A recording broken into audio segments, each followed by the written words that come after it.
You're listening to Into the Twilight, an independent, listener-supported show. Subscribe at patreon.com/intothetwilight for monthly bonus episodes, weekly shoutouts, a Patreon-only book club, and more. Thanks for support, and now, on with the show. Now tuning in to Earbud Media, audio for everyone.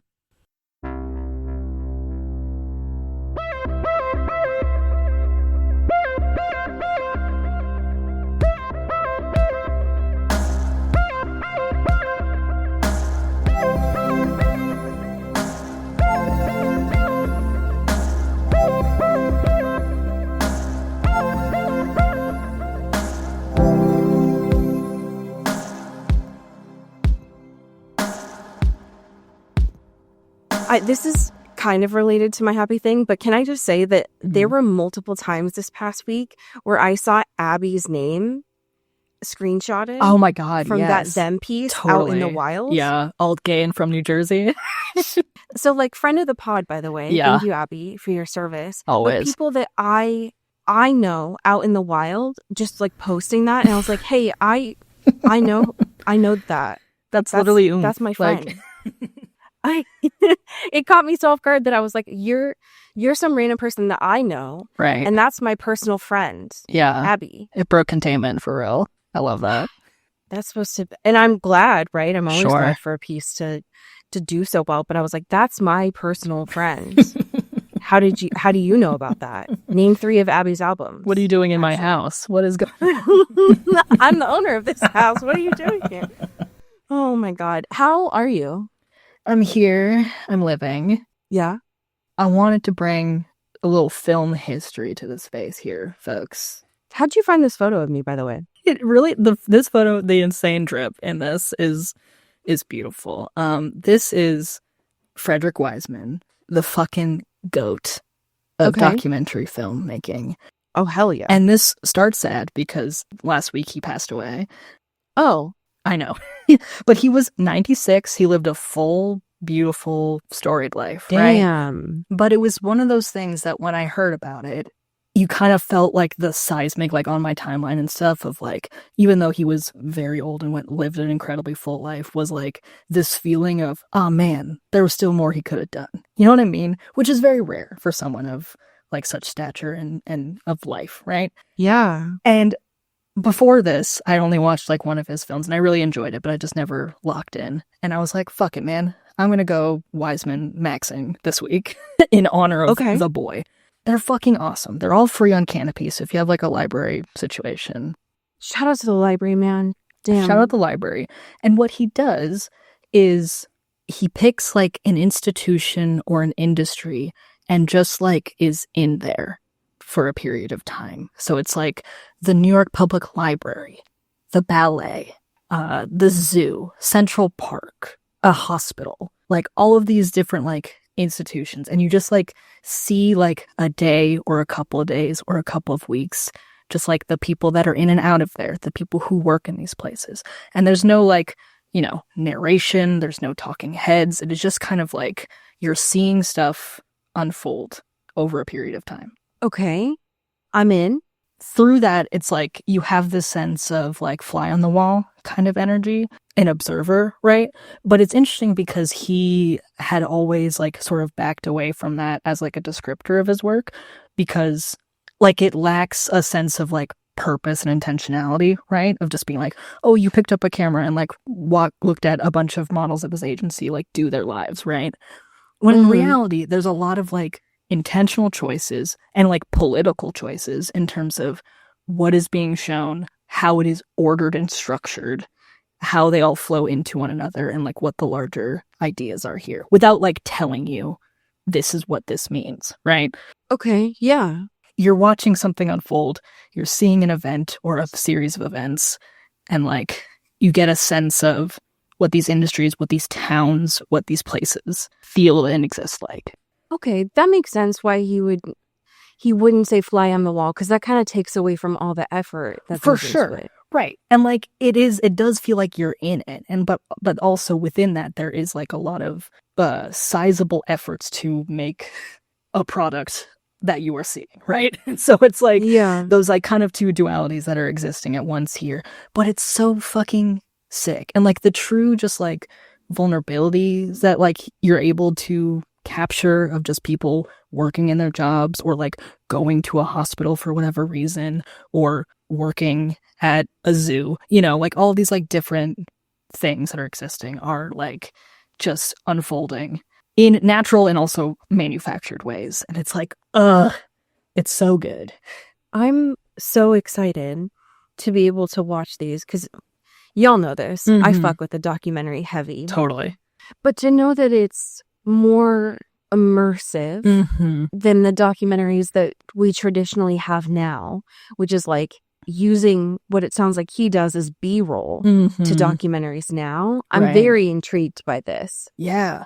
And like sometimes they're like, you know, an hour and a half, 2 hours long. Sometimes they're like 3 or 4 hours long. But like, whoa. There was one that I watched this week about the New York Public Library, and it's awesome. It's like 3.5 hours long, and it's fucking riveting because you're just like in it, and like you're just, it's moving in a way that you're like, and it's one of those things that you could like hypothetically put on in the middle of the day in the background or whatever, but you get caught in like the motion of it that you like your attention automatically goes back to what is unfolding, and like that's such a thing that does not exist anymore in ways, and it's like nuts. And to have that long of a career in life is wild. Totally. Okay, cool. I didn't know about this person, so I'm excited to... I mean, I probably know some of their work, to be honest. Sure. But I'm excited to dig in on their... What a life, I too, know. by the way. Wow. So shout out Canopy, shout out the GOAT, you know? We love to see it. Okay. I'm excited for this. Yeah. Thank you, libraries. Thank you, libraries. How are you doing, my dude? I'm here. I am present. I'm talking about the Olympics asterisk. Sir. I'm talking about it in a different way than I was 2 weeks ago, so everyone shut up. Because I'm talking about a very healing aspect of these games, which is our alt-gay queen, Alyssa, winning gold. And how healing this is as someone who was a sports Barbie myself, and just watching her not give a fuck in the best way and doing it for the love of the game, which is not the norm for sports, and how healing that is not only for figure skating in general, which again, that for most of my life as someone who did skate competitively, fun was not allowed. Right. Totally. That was not a thing that was okay. But also sports in general were meant to like all of the things that Alyssa is standing for now, of like not wanting to starve herself, having ownership of her music, having ownership of the way that she trains, and kind of basking in the struggle of it, of like practice, are things that are so foreign to me as someone who spent half of my life in competitive athletics. And it's foreign in a good way. Like, it is very loving and powerful to see it on such a large stage. And I'm grateful for that. Yeah.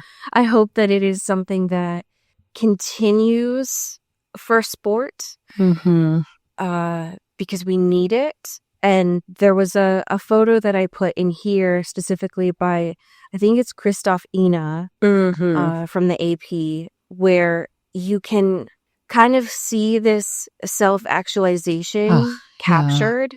And it is so rare, specifically in figure skating, but often in other sports, to see someone at the height of their, in the moment, look like they are having fun. Yeah.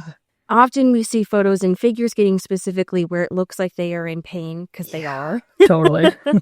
And it was such a beautiful moment to witness, and to have photographers and videographers there capture that moment. So I'm immensely grateful that she came back on her own terms and is having fun doing so. Yeah, and it's like this whole story like makes me sob because it's like Same. genuinely so beautiful. You know, there's a beauty to the freeness of not doing it for anyone's approval but yourself, and still Yes. also being validated for that within the institution, right? And like, Right. even if she wasn't, like, she still would have done exactly what she did and like would not have regretted it, right? But the fact that you also have this added layer of a historically not great body that is like punished athletes for having any sense of agency over their bodies and their well-being and their Yes. mental health, to have that also be a little handshake down there is like, fuck, man. 100%. And I think that there are many athletes who we now see, there are many Olympians who we now see are talk about this, where they are now kind of burdened by the medals that they get, right? Getting them at young ages, especially, it kind of haunts them. Totally. Right? Because they've been training for so long for this, and to get it at a young age where it's like, what do I do next? Right? When you've quote peaked. Right. And it is a beautiful thing, even if you haven't done athletics, but in any sort of way, to remove those pressures, to come back and say, like, I am doing this and I don't care if I medal. Yeah. And to compete for the love of the game, doing it because she cares, and to still be acknowledged for that craft is something that is very beautiful to see. I loved that it was caught on live TV, that she's like, this is how it's fucking done. This is exactly what I wanted. And also to be able to see someone who is so visibly against what we are currently seeing right now means a lot. It means a lot, and I am just very proud of her. Which again, she doesn't need. She's very clearly said, like, I don't give a fuck. Right, totally. But I think that it's beautiful to witness someone who loves what they do, who is doing this solely for themselves, and also to be able to bear witness to that. I mean, I'm proud of all of the medalists that we had, right? But especially in this sport, where in my time of being alive, so much of it has been young girls specifically, not women, but girls who have been forced to suffer for this. To be able to see so many of them celebrating with each other and giggling and having fun was great to be able to see. God, yeah. And also, like, woke is back, baby. Thank God. God, woke is back. You know? The harbingers of woke, and I couldn't be prouder.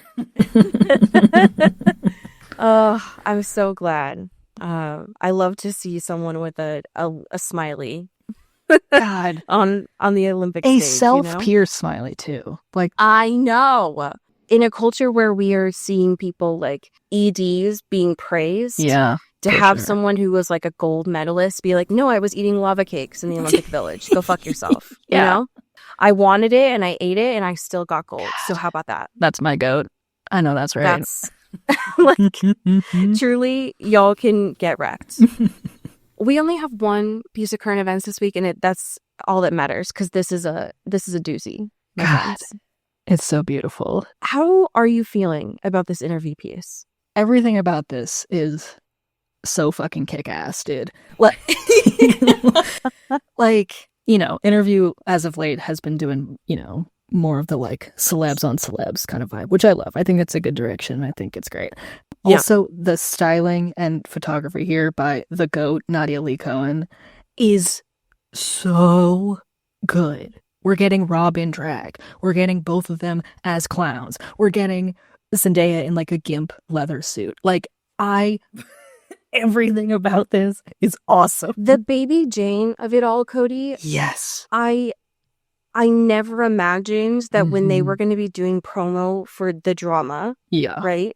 This thing where we've been seeing like wedding invitations. They've been marketing it with A24 as this like romantic question mark thing. Now they're doing Lady Jane vaudeville stuff. Rob is in a lace cami that I had in middle school. Yes. Styled by Law Roach, of all people. God. I'm going to throw up. This is so important to me. Mm-hmm. Do you want to talk about the photos first of the actual interview? Because both of them are equally important. Both of them are really important. Let's do a little bit of the content, the text here. Okay.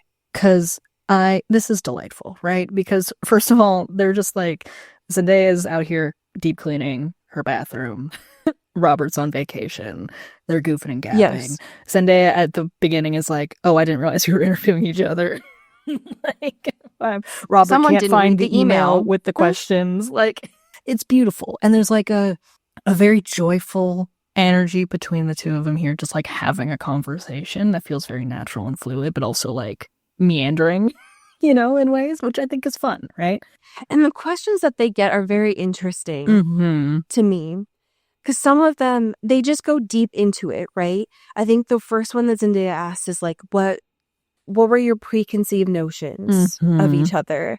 And I guess they have a list of them that were sent over. And so Rob is like, sorry, you went straight into that one. Yeah, that was the first one you picked.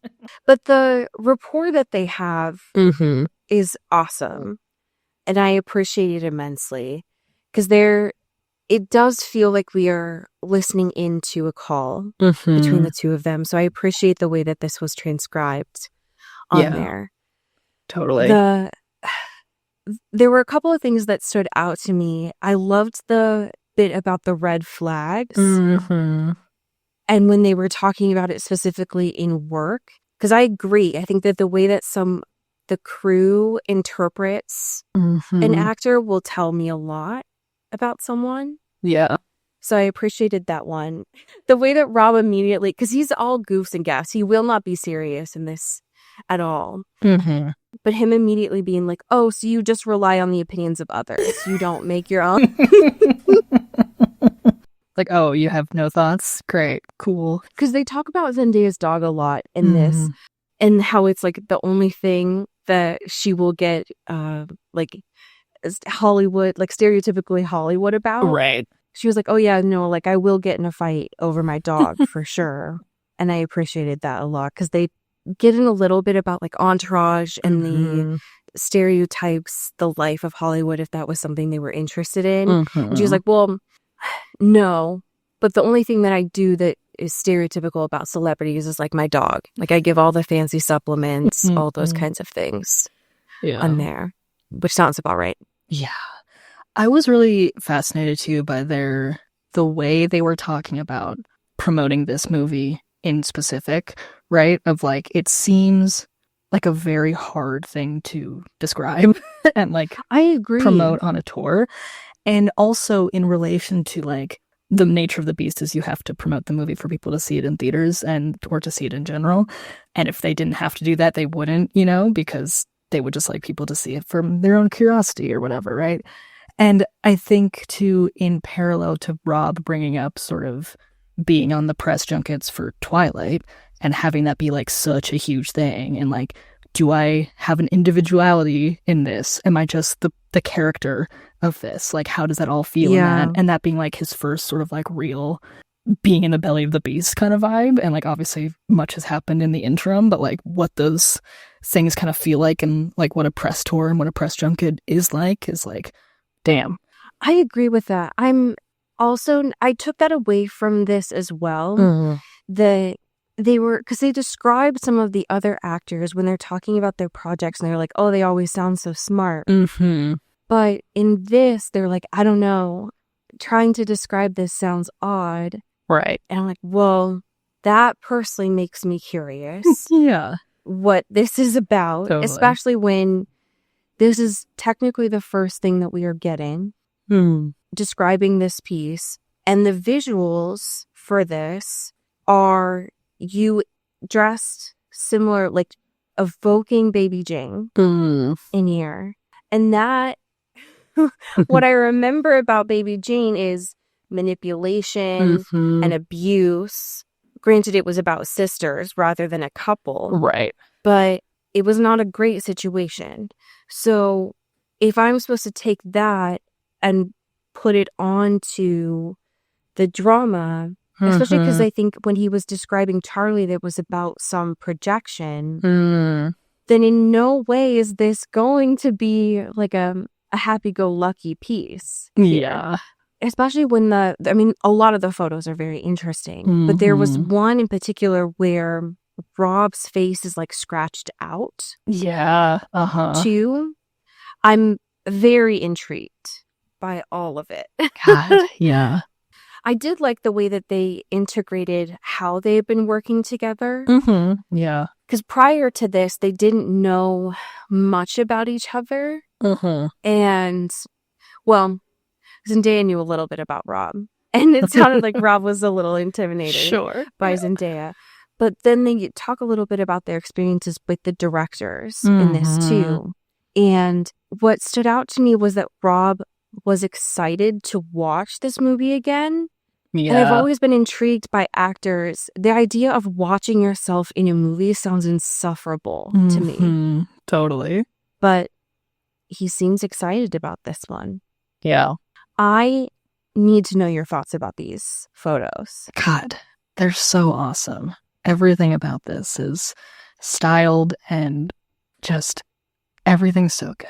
They did an amazing job. I love the duality with them, that almost each set, they're both doing the same thing. Yeah, for sure. So it grounds you in the sense of like very, even though they're in exact same scenes and everything, like there's such a inherent duality there of like, even this one with like the plaid like wallpaper and stuff, like Zendaya's in the like full leather situation and Rob's also like in a leather moment, but it's like color and it feels like kind of softer, but also like there is tension and stuff in it. It's like, it's so good. It is done beautifully. I love them. The leather ones, I'm obsessed with. Yeah. You know how I already feel about the one that I think it is like the full face mask. Yeah. I don't like it, but I understand. I understand it. I get it. Right. Y'all know how I feel about that. I really liked I don't know the proper name for it, but it's almost like photo negatives where they have the like... Yeah, it's like a contact sheet. Yeah. Yeah. The like 18 box of them. That one was very interesting to me. I loved it. I like seeing Rob blonde. It's been a while, and this is obviously a wig, but it's been a while since we've seen him blonde. Yeah. Or in a bob, you know? Or in a... That's true. Yeah. And there's such a like, his face and his eyes are just like, he's like in a sense of just like stasis bewilderment, you know? That's like he's not here, right? Whereas like compared to the Zendaya one of the same style, it's like so many like frames of emotion and like either shock and anger or like disgust, popping the bubble gum, you know, like there's more like activeness in it, whereas Rob is like glassy eyed, like where am I? What day is it? What's going on? Yeah, the way that they chose this set was very interesting to me. I like it a lot. I'm very intrigued for how this press junket is going to go. Yeah. I feel like it's going to be divisive, and that makes me intrigued. Oh, yeah. So, good job, team. I'm proud of you. God. It made me very interested. That's for sure. So, I will say that I had been initially thinking about bringing Eric as not my happy thing, but like I did want to talk about him as someone who grew up with Charmed, but then I was like, I can't do it because even thinking about it like makes me really weepy. And I was like, oh, I'm glad that I didn't do that. And then I watched this episode this week and I was like, well, fuck me, I guess. Never mind, actually. What? Never mind. I guess that this episode really wants me to really sit in those emotions. God. Yeah. This mid-season, probably, I guess this isn't technically a mid-season because it's coming back after their winter break, but it felt like a mid-season. Oh, yeah, totally. So in my brain, I'm going to pretend this is the mid-season. Sure. Probably one of my favorites. Yeah. There was drama, intrigue, A lot of magic, which feels sad given not a Bonnie in sight. But, you know, dude, like a darn shame. But we do get a lot of highs and lows out here. It's so annoying that Kai is an antagonist because every time that he's on screen, and I think this may have to do with the actor because he's really bringing it. Yeah. I'm loving every time that he's on screen. He's such a diva. Like, the way this episode starts with him just monologuing to no one until Elena, like, wakes up is just, like, he can't help it. He's such a... No. He just has to keep talking, otherwise he dies. Like... He has the yapping disease. He does. And I unfortunately relate. It's terminal. It's... He's a really great antagonist. And he commands the... every time that he's on screen. Yeah. And I am aware that he is supposed to be the villain this season, but I'm sorry. I just really enjoy it. Yeah. And there's something too about like him being obviously a villain, but because he's like incredibly incompetent, there's like something quite charming about him just trying to barrel through his evil plans. You know? Yes, I agree. Because he's like setting up this whole fucking saw trap in the high school of being like, okay, I need to like test. I have all this magic now, but I kind of don't know what I'm doing with it. So I got to figure that out so I can defeat my twin, you know, kind of shit. So let me test on you, Elena. But it's just everything is so grandiose because he has no control over anything that it just feels like he's constantly fucking it up in a major way. And I have to remember too that he is unfortunately still kind of like a 18-year-old, right? That he does have that arrested development. Because last week I was like, in what world, why would he take Elena? They haven't really had much time together. Yes, he knows that there is some sort of connection there with Damon, but for what reason? Yeah. And now this episode makes a lot of sense, right? Because he's like, oh, well, I just need a body to kind of expel some of this magic on. And it's like, oh, okay, got it. He's not playing chess here. Right. Got it. Okay, sure. Yeah. But I did love that scene. Elena just waking up and being like, oh my God, how long have you been talking? Right. It's like, I didn't even have to be here. You were just going to do this on your own. Man, like, why am I here? And I think that was the part that reminded me of his age, because he says that Elena is pretty, and it doesn't come off. We've had a couple of other antagonists where that would come off in a really creepy way. Yeah. And with Kai, it was just like, ew. Like, so I think it was just like, oh, and everything else that you're saying, but him talking about the manager, and it's like, oh, you tried to kill this guy 3 times. Right. And then, oh, by the way, he's on this table that you have here. Oops, my bad, dog. So it's just, Kai, you're doing too much, my guy. Too much, man. It's okay. You just want it too bad, and that's what's really coming off here, and that's not having a good effect. The other thing that took me by surprise this episode, I unfortunately felt bad for Stefan. Yeah, dude, they're fucking up his house. They're just trying to come into his plans. He's just trying to have a little side quest here of going to the art gallery and just seeing the fruits of his lies and secrets and prophecies to keep someone safe in the family line. And just everyone's up in his nuts. Everyone's up in his grill in a major way. And he's like, hey man, why are my lamps broken? Why is stuff on fire? Why are you doing this in my house? Come on. He's waking up in his house, in his own room, by the way, for the first time in maybe months. Totally. There are random people in there. Jeremy is saying, oh, sorry, my guy, I forgot you lived here. Yeah, walking around like he owns the place, you know? Drinking all his coffee. There are people doing magic in his living room, breaking lamps that apparently cost so much money they could be in a museum. Right? Yeah. And he's like, can I fucking read my newspaper in my own house? Can I have my daily Sudoku in peace, please? God damn. Y'all are setting fires in my living room, and I haven't even woken up yet. I love too that he was like, hey, just real quick, why is my home sort of the source of this? Like, I love that you're doing your 30-day trial of getting your magic up. Like, I'm here for that and the journey. Have your rocky moment, you know? But why the place that I live? And they were like, well, Damon felt a little bad and felt a little guilty. And he's like, God damn, the first time this man has ever felt guilt or remorse in his life, that it's just making my life a living hell. Awesome. Thank you for having a conscience now, Damon. It's so funny. It's so funny that Joe is doing her fucking 75 hard in this living room right now. Like, what the fuck? Don't you have a job, by the way, Joe?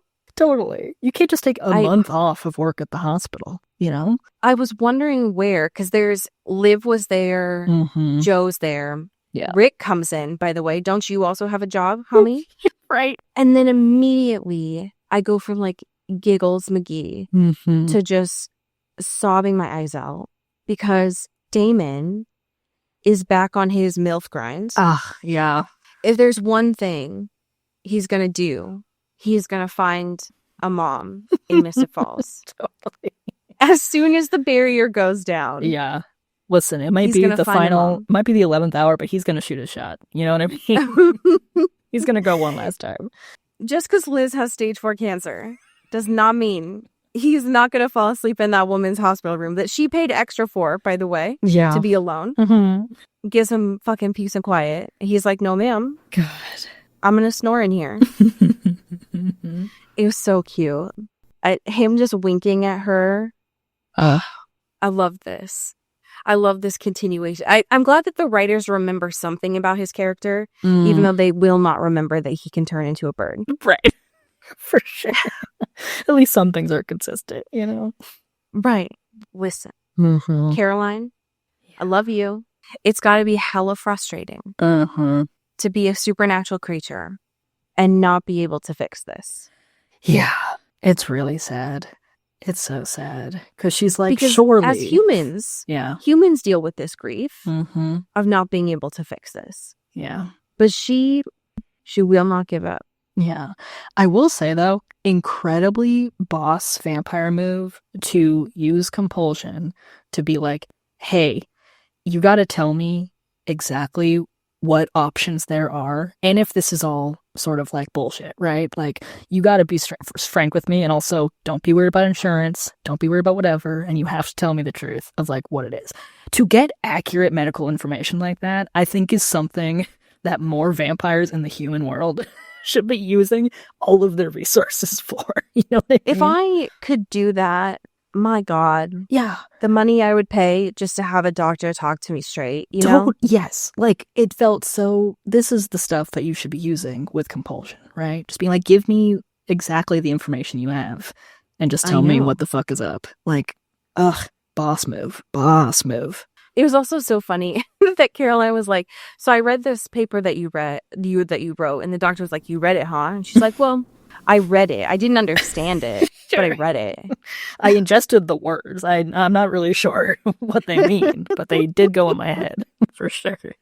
This storyline sucks so bad. It's not poorly done. Don't get me wrong. Right. But it just is really painful to see. I relate to what's going on. It has to suck really bad for someone who is immortal that can, in theory, do a lot of just about everything and face something that they cannot control. Right.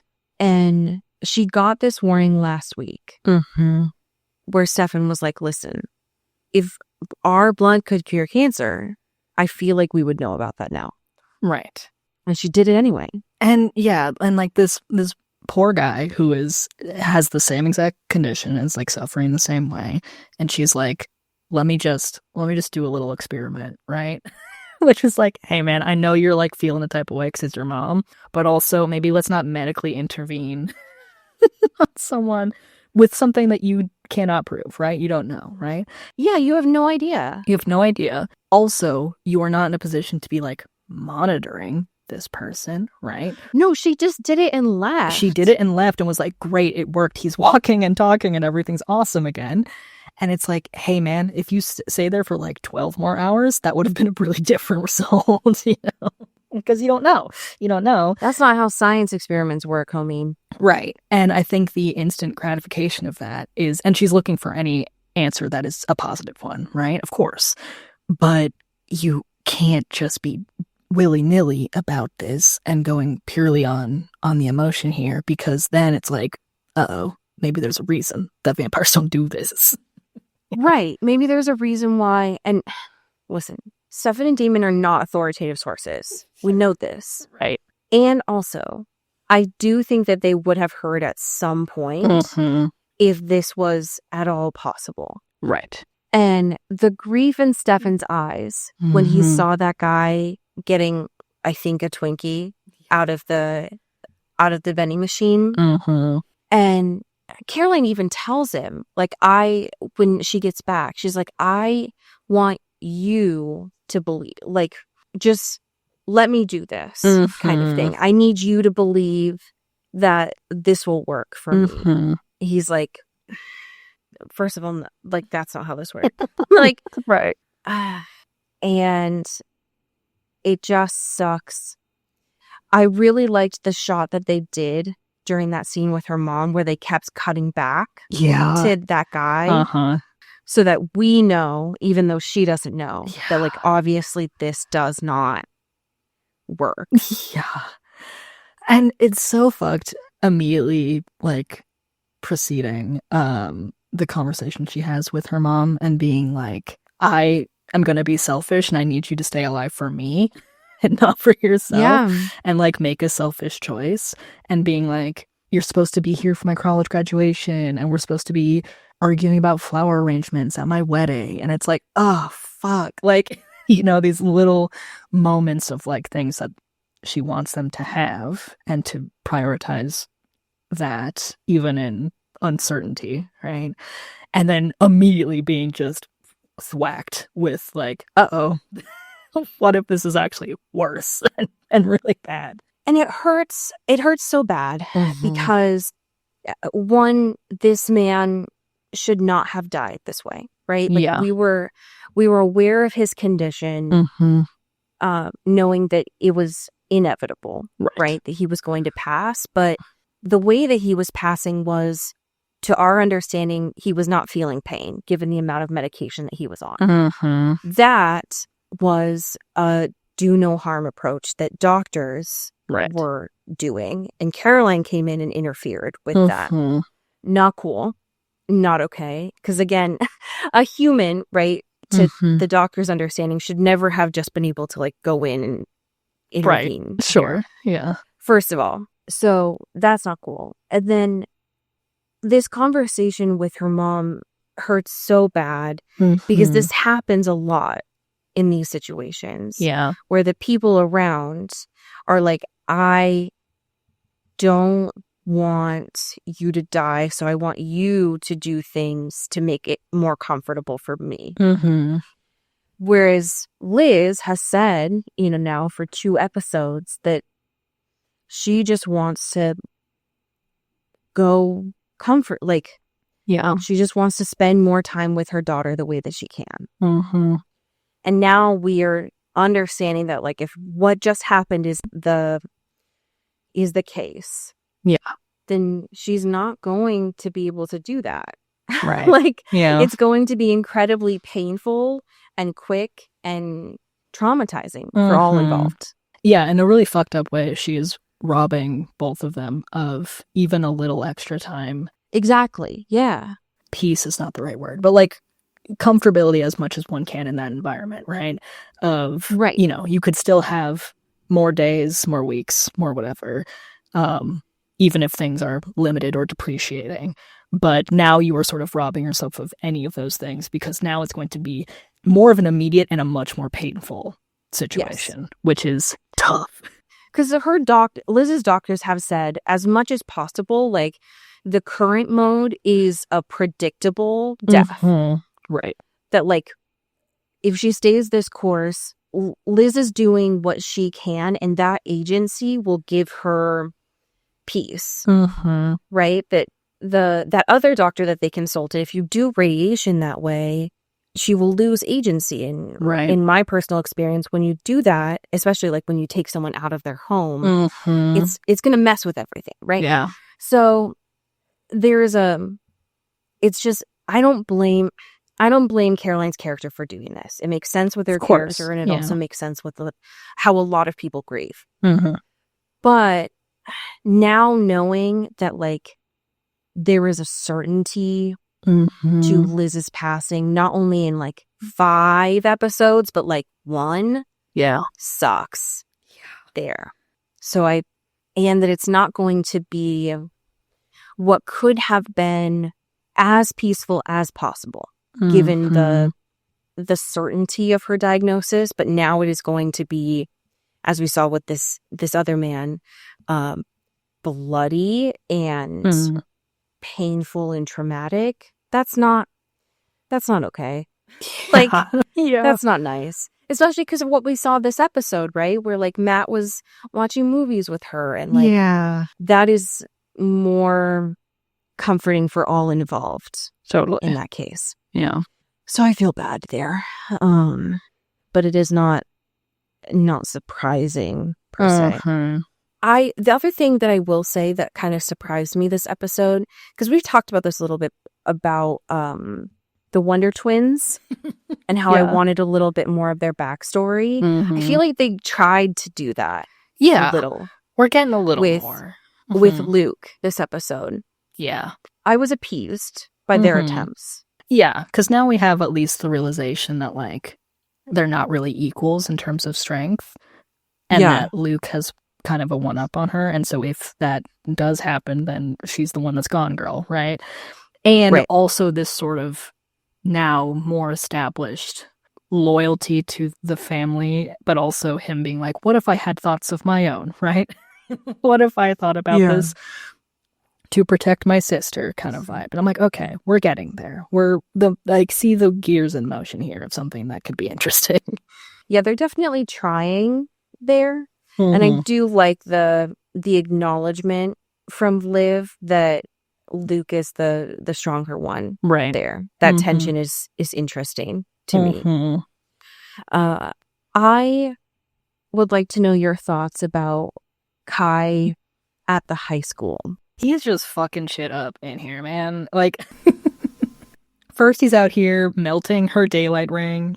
That was scary, by the way. So scary. Because then it adds that's a sense of stakes that we have not seen in a while, right? Because that has been something that has naturally been pretty solidified for everyone, right? Like, they got their daylight rings, they're good. Other things can Yeah. happen, but like the baseline of like exposure threats are usually mitigated by what they normally have on their person. And now it's like, uh-oh, now I'm in a school, and also it's daytime, and I don't have my thing. Fuck. Like, I have to rethink everything in a way that I haven't in like years, right? No, 100%. Because he was saying blood acid, Mm-hmm. which I don't like those 2 words together. Yeah. Not my favorite string of words, for sure. No, I don't like those 2 together. And he is essentially just trying to run his battery down Mm-hmm. by doing every conceivable torture method to her. Yeah. And I don't like that. Him being in the Timberwolf shirt was a nasty work, but Yeah. I appreciated it. Mm-hmm. I knew that it would come to a point where Joe had to try and do the cloaking spell. Yeah. What surprised me the most when they were first doing that was when they first came in, was because Joe was like shocked about her cloaking spell working Mhm. when they first turned that corner. And what caught me off guard that most in that moment was that Kai recycles. And then I was like, oh, I guess he is from Portland. Sure. And I remember when I was watching that, I wrote down in my notes that line from Community where it was like, I draw the line at yeah. littering, you know? Mhm. Because I was like, oh, well, he's from Portland, right? So it was like, he's fine with torture, but he probably is like, I would never put a can in the trash can. Right. You have to recycle it. He'll murder his entire family, but he's not gonna put a soda Right. in the trash. Right, of course. You gotta have lines somewhere. Right. He was like, that's my hard line. Mhm. Because he was talking about that earlier with like, because Elena was really grossed out. He was like, have you ever loved anyone? He was like, oh yeah, well, my brother Joey. And then the like quick turn to like, oh yeah, well, we had been playing Dr. Mario or whatever, but my favorite memory was when I beat him to death. And it's like, Kai, okay. The escalation of that is so funny because he was like, yeah, we used to play video games and he would always beat me. And then I finally beat him at the game and it was awesome. But it was not as good as me beating the fucking shit out of him. And so he died. Like, hey, man. Hey, what? Hey, bud. Hey, that's a crazy thing you just said. That is objectively terrifying. Yeah, the words that's that a you really just said scary out loud. thing. Yeah. So cool. I really liked the moment when they confronted and we got to see the illusions. That was Mhm. really creepy. Yeah. And my favorite part though was finally what ended all of it was Jeremy just coming in with a crossbow and being like, can we just fucking, can we stop this? Actually, You guys are ridiculous. Let me just do this. I love too that even before that, right? Because like Liv gets got, or like, you know, her brother takes her and being like, okay, you can't actually do this. We have other things we need to work on. So Damon, you got to figure a B plan. So they get Joe. But while he's on the phone, he's like, I need something else that would work. And Jeremy comes in on the other end of being like, hey, I'm right here. Hello. And Damon's like, let me guess. Jeremy's holding a crossbow. Honestly, like it worked. Y'all needed it because Joe clearly was like hiding her nosebleeds and hiding her ability of like, hey, actually, I'm a little rusty on this, and doing it for all three of us is really different than doing it for just me or for two of us. So I'm out. the amount of times that she tried to say to Damon, full on, like nosebleeds going gray, that she was Mhm. fine. God. Girl, if you don't Yeah. get it together, How are you going to And- do this in the battle of the twins? Like you got to be in lockstep here with and vocalize your feelings and what's happening to your body and your mind. right. Right. No, I know. And Damon even says it to Rick later on. He's like, hey, so your girlfriend sucks at magic, by the way. And Rick's like, first of all, fuck you. Second of all, didn't Kai like absorb a whole town of magic? So why don't you be a little bit more respectful, actually? I'm going to need you to tone down the tude, okay? Let her cook, okay? Let her build it up brick by brick, okay? She has time, okay? Just chill out. We're on a tight 30-day program, and we're going to get there, okay? I also loved Elena's been fucking on. She's had a day, right? Yeah. Kai's been just absolutely torturing her, writing his initials on her cheek like some Mhm. absolute creep. Yeah. But her having the audacity to pretend that she was dying, Her little fake out. Oh, it's that so was good. one of the top moments Yeah. of Elena for me. She was having fun again. She's learning to get back in the sauce, even if you had the worst day of all time. She really did not need to do that, and it was very good. It's really good because Damon is so freaked out. She's like, oh my God, there's still like a little bit of a splinter in my heart. If you have anything you need to say to me, you should say it right now. And he's like, fuck, let me get it. And she's like, you're so dumb. I got your ass. Like, LOL. You've been punked. And he's Yeah. like, hello? Like, you piece of shit. It's so good. Read the room, Elena. No, for real. Like, can you chill out for a second? I didn't even mean to stab you. I thought I was stabbing Kai. So please don't do this. This is not a game. It's so rude of her. So this happened in this episode, but it wasn't really that, I don't know. I didn't take too many notes down about it. Tyler was in it and I don't care. Yeah. And then Enzo was in this episode. I feel like it'll matter more next episode Mm-hmm. because he bought a lot of Sarah's Yeah. work. But he's plotting. He's plotting and scheming. He's plotting, he's scheming, he's constantly following Stefan as per usual, and Stefan is still just not aware of that. Can you Or all just thinking about kiss? I'm really over it, actually. Yeah, we gotta work it out in the remix here because I just the fact that Stefan keeps getting surprised when Enzo shows up at a place that he is at, it's like, hey man, this man has been following you for weeks at this point. I you know. Like, you know this. And especially when it comes to this secret hidden relative, that you're going to the art show. Why did you think you were gonna be undetected, my dude? He's tailing you all the time. He's got I nothing don't else know to do. why he's still surprised, but he is. Yeah. So I feel bad. So anyway, Yeah. I didn't write too many notes about it, but I'm watching and I'm listening. Hopefully they'll get their shit out together and figure it out. I am nervous about next week, which is titled Prayer for the Dying. So that sucks. I hate that. So fuck off with that, actually. I would imagine, given that Liz drinks her tea with Caroline's blood in it, that things are going to break bad Yeah. in here. Pretty quickly. So yikes. The one thing that we didn't see, and I did remember his name because I looked at my notes, Colin. Yeah. He did end up collapsing in the floor. I assumed that he dies. Right. So I'm nervous about next week for sure. Mainly because I don't want to see Caroline sad. But I imagine that's where we're going on here. So rip, we have some amazing patrons to thank. Do you want to start us off? Absolutely. Thank you to Lauren Cullen. Ooh, thank you to Zoe Forbes. Ow. Thank you to Vanessa Swan. Ooh, thank you to Greg Lautner. Pew pew. Thank you to April Dobrev. Ooh, thank you to Vivi Salvatore. Ooh, thank you to Megan Pattinson. Ooh, thank you to Kati Cart. Ow. Thank you to Genevieve Morgan. Ooh, thank you to Danielle Burke. Ow. Thank you to Janae Bennett. Ooh, thank you to Rena Zeklos. Ooh, thank you to Emily Ozera. Ooh, and thank you, last but certainly not least, to Jaylene Iveshkov. Pew pew pew. I have a fan fiction for you. Well, It is titled Anomaly by Nico Engine.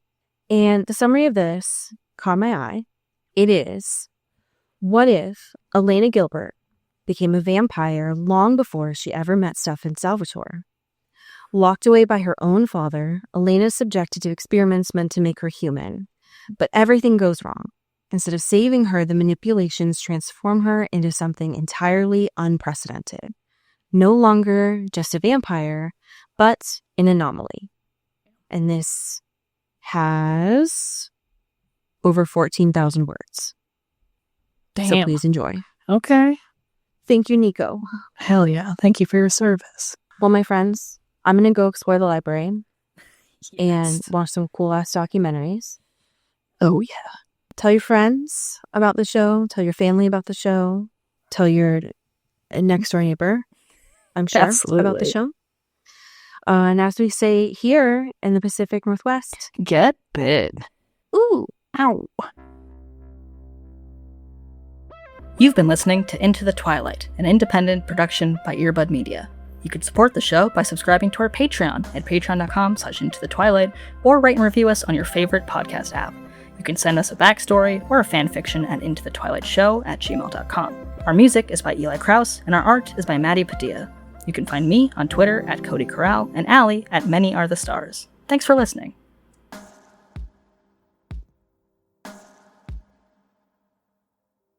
You've been listening to Earbud Media Production. Earbud Media, audio for everyone.